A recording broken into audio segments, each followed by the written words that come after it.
సాధిస్తాం సాధిస్తాం సాధిస్తాం వర్ధిల్లాలి బీవీహెచ్ ప్లస్ 8వ దినోత్సవం. ఈరోజు భారత వికలాంగుల హక్కుల పరిరక్షణ సమితి 8వ ఆవిర్భావ దినోత్సవం సందర్భంగా ఈరోజు సూర్యాపేట జిల్లా కేంద్రంలోని దూరేపల్లి వద్ద భారత వికలాంగుల హక్కుల పరిరక్షణ సమితి జెండాను ఆవిష్కరించి మరి ఆవిర్భావ దినోత్సవ వేడుకలను నిర్వహించడం జరిగింది. ముఖ్యంగా ఈ దేశంలో ఏళ్ల తరబడి కూడా రాజ్యాధికారానికి దూరమై చట్టసభలలో ప్రాతినిధ్యం లేక అనేక సమస్యలతో అల్లాడిపోతున్నటువంటి వికలాంగుల సమాజానికి పంచాయతీ నుంచి మొదలుపెట్టే పార్లమెంట్ వరకు కూడా రాజకీయ రిజర్వేషన్ కల్పించాలనేటువంటి డిమాండ్తోనే భారత వికలాంగుల హక్కుల పరిరక్షణ సమితి ఆవిర్భవించిన నాటి నుంచి కూడా ఈ తెలంగాణ రాష్ట్రంలో అనేక మంది వికలాంగుల సమస్యల పట్ల నిరంతరం కూడా పోరాటాలు కొనసాగిస్తూ వికలాంగుల హక్కుల కోసం ఆత్మ గౌరవం కోసం రాజ్యాధికారంలో వాటా కోసం మరి నిర్వీర్యంగా పోరాటాలు చేస్తూ ఉన్నది. ఇవాళ దేశంలో ఉన్నటువంటి ప్రధానమంత్రి నరేంద్ర మోడీ గారు కానివ్వండి, ఈ రాష్ట్రంలో ఉన్నటువంటి రాష్ట్ర ముఖ్యమంత్రి రేవంత్ రెడ్డి గారు కానివ్వండి, వీళ్ళు సకలాంగుల పాలకులు అయినందువల్ల మా వికలాంగుల సమాజం ఎదుర్కొన్నటువంటి సమస్యల గురించి చట్టసభల్లో చర్చించడం లేదు. ఇవాళ తెలంగాణ రాష్ట్రంలో 119 మంది ఎమ్మెల్యేలు ఉంటే ఏ ఎమ్మెల్యే కూడా చట్టసభలలో వికలాంగుల సమస్యల గురించి మాట్లాడట్లేదు. పార్లమెంట్లో వికలాంగుల సమస్యల గురించి సకలాంగుల ప్రజాప్రతినిధులు మాట్లాడటం లేదు. కాబట్టి ఈ దేశానికి స్వతంత్రం వచ్చి 80 ఏళ్ళైనా వికలాంగుల సమస్యలు ఎక్కడ ఇచ్చిన గొంగలు అక్కడనే ఉంది. కాబట్టి చట్టసభలలో వికలాంగులకు ప్రాతినిధ్యం దక్కితేనే మా వికలాంగుల బతుకులు మారుతాయి. కాబట్టి చట్టసభలలో వికలాంగులకు రాజకీయ రిజర్వేషన్ దక్కేంత వరకు కూడా భారత వికలాంగుల హక్కుల పరిరక్షణ సమితి రాజ్యాధికార సాధన లక్ష్యంగా మా యొక్క ఉద్యమాన్ని ఉధృతం చేస్తుంది. ముఖ్యంగా ఢిల్లీలో ఉన్నటువంటి ఎర్రకోట మీద, తెలంగాణ రాష్ట్రంలో ఉన్నటువంటి గోల్కొండ కోట మీద మా వికలాంగుల జాతీయ జెండా ఎగరేస్తే రోజు వచ్చేందుకు కూడా భారత వికలాంగుల హక్కుల పరిరక్షణ సమితి నిర్ణయంగా ఈ కేంద్ర రాష్ట్ర ప్రభుత్వాల మీద, ఈ సకలాంగుల పాలకుల మీద మా యొక్క పోరాటాలు ఉధృతం చేస్తామని చెప్పేసి కూడా కేంద్ర రాష్ట్ర ప్రభుత్వాలు ఈ వేదిక నుంచి హెచ్చరిస్తున్నాం. ఇవాళ నరేంద్ర మోడీ గారే ఈ దేశానికి కాబోయే చివరి సకలాంగుల ప్రధానమంత్రి, రాబోయేది వికలాంగుల రాజ్యమే.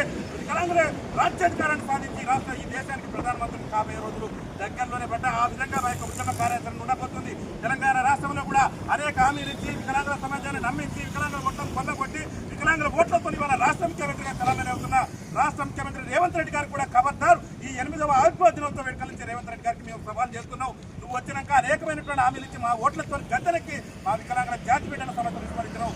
రేవంత్ రెడ్డి గారు మీకు చెప్తున్నావు, ఈ దేశానికి ప్రధానమంత్రి చివరి సకలాంగుల ప్రధానమంత్రి నరేంద్ర మోడీ అయితే ఈ రాష్ట్రానికి సకలాంగుల ముఖ్యమంత్రి నువ్వే కాబోతున్నావు. చివరి సకలాంగుల ముఖ్యమంత్రి ఎవరంటే అది రేవంత్ రెడ్డి.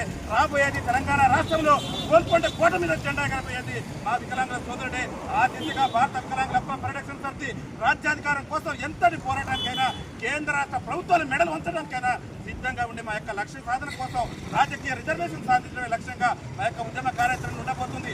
రేవంత్ రెడ్డి గారు ఇచ్చినటువంటి హామీలు అమలు చేయకుంటే రేవంత్ రెడ్డి ప్రభుత్వానికి గద్దె దిద్దడమే లక్ష్యంగా మా యొక్క ఉద్యమ కార్యాచరణ కొడుతుంది. రేవంత్ రెడ్డి గారు చెప్పిండు, అధికారంలోకి వస్తే 6,000 రూపాయలు ఇస్తాం, అధికారంలోకి వస్తే రాష్ట్రంలో వికలాంగుల బ్యాక్లాగ్ ఉద్యోగాలు భర్తీ చేస్తాం, అధికారంలోకి వస్తే వికలాంగుల సంక్షేమ శాఖను ప్రత్యేక శాఖ కొనసాగిస్తామని చెప్పేసి అనేకమైనటువంటి హామీలు ఇచ్చి రాష్ట్ర ముఖ్యమంత్రి రేవంత్ రెడ్డి నేటి వరకు కూడా వికలాంగుల సమాజానికి ఇచ్చిన ఏ ఒక్క హామీని కూడా నెరవేర్చలేదు. రేవంత్ రెడ్డి మా 8వ ఆవిర్భావ దినోత్సవ వేదిక నుంచి నీకు సవాల్ విసురుతున్నావు. నువ్వు గనక 6,000 పింఛన్ ఇవ్వకుండా నీ అడ్రస్ కళ్ళతో అవుతుంది. నీ హస్తం పార్టీని నిన్ను అంతం చేయడమే లక్ష్యంగా మా యొక్క ఉద్యమ కార్యాచరణ ఉండబోతుంది. ఏది అయినప్పటికీ కూడా భారత వికలాంగుల హక్కుల పరిరక్షణ సమితి 8వ ఆవిర్భావ దినోత్సవం సందర్భంగా దేశంలో, రాష్ట్రంలో ఉన్న రాజకీయ పార్టీలు ఒకటే మేము చెప్పదలుచుకున్నాం. ఇక గోల్కొండ కోట మీద నీవే జెండా ఎగరవేస్తాం, ఎర్రకోట మీద కూడా నీవే జెండా ఎగరవేస్తాం. ఆ దిశగా వికలాంగుల రాజ్యం రాబోతున్నది ఈ దేశంలో. ఎందుకంటే సకలాంగుల పాలకుల చేత దేశానికి స్వతంత్రం వచ్చిన 80 ఏళ్ల నుంచి కూడా అణచివేత గురైన మా సమస్యలు కానీ, మా బాధలు కానీ, మా కష్టాలు కానీ, మా వేదనలు ఇంకా తీరలేదు. ఇంకా రోడ్ల మీద ఎక్కి మేము నిరసన జరిపేటటువంటి దౌర్భాగ్యం ఈ దేశంలో దాపరించింది. వికలాంగులకు చట్టసభలలో రాజకీయ ప్రాతినిధ్యం కల్పించే విధంగా రాజకీయ పార్టీల మీద మా యొక్క పోరాటం ఉండబోతుందని చెప్పేసి తెలియజేస్తూ వికలాంగుల ఐక్యత, వికలాంగుల ఐక్యత సాధిస్తాం సాధిస్తాం సాధిస్తాం సాధిస్తాం వికలాంగుల ఐక్యత. పరిష్కరించాలా వికలాంగుల సమస్యలు వెంటనే, పరిష్కరించాలా వికలాంగుల సమస్యలు వెంటనే. సాధిస్తాం సాధిస్తాం సాధిస్తాం సాధిస్తాం.